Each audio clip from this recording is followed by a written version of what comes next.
ნახეთ რას გვეუბნება უფალი. როგორ ვანუგეშებს.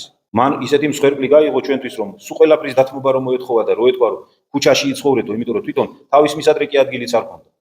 ესეც რო ეთხოვა, უნდა შეგვესრულებინა, მაგრამ ამას არ გვეუბნება. გვეუბნება, რომ თქვენ, აი წარმართები ხო ამას ეძებენ. თქვენ ესე არ იყოთ.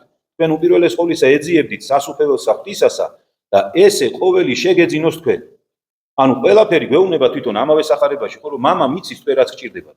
ამიტომ თქვენ სასუფეველი ეძიე და ღმერთი გაკურთხებს და იმას რაც შენ გჭირდება ამ ქვეყნიური ცხოვრებისათვის, რაც შენ სულს არ დააზიანებს, რაც შენ სულიერ თვალებს არ დააბრმავებს ამ ქვეყნიურს, იმას მოგცე, არაფერი დაგაკლდება. ფსალმუნში ჩვენ ვიცით, სულიწმინდა დავით მეფსალმუნის პირით გვეუბნება, ყრმა ვიყავ და დავბერდი, ანუ ბავშვი ვიყავ და დავბერდი და არა მიხილავს მართალი დაგდებულ და მთხოველ პურისა.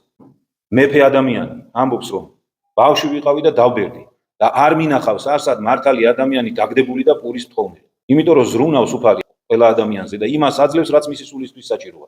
ხან ეს განსაცდელია, ხან ეს კეთილდღეობა. ორივეს მონაცვლეობით, იმიტომ რომ როგორც ოქროპირი ამბობს, თუ ადამიანი სულ განსხრომაში იქნება, აუცილებლად გაირყნება.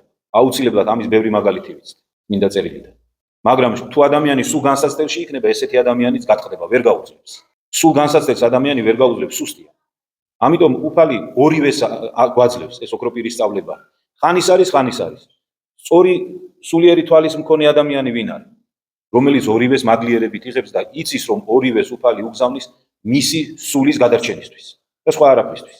მერთმა შეგვაძლებინოს რომ ეს დამოკიდებულება ჰქონდეს ამ ცხოვრების მიმართ.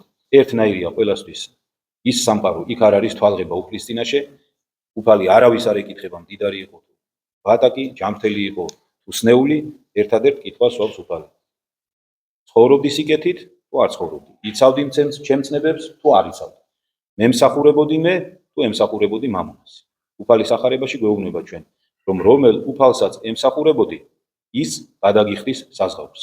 თუ ადამიანი ამ ქვეყანაზე ცხოვრობს მიწისთვის და მისი საზრუნავი არის უპირველესი, რა ჩაიცვას, რა შეჭამოს, მაშინ მიწისგან უნდა ელოდეს საზღაურს. და ეს საზღაური თითოეულმა ჩვენთაგანმა ძალიან კარგად ვიცით, ეს არის ნახევრად გახრწნილი ძვლები მიწაში და შიშველი თავის ქალა. აი ესე იხდის საფასურს მიწა. თითოეული მისი მსახურისთვის. ხოლო უფალი საუკუნო ნეტარებას, მარადიულ სიცოცხლეს პირდება თითოეულ ჩვენთაგანს.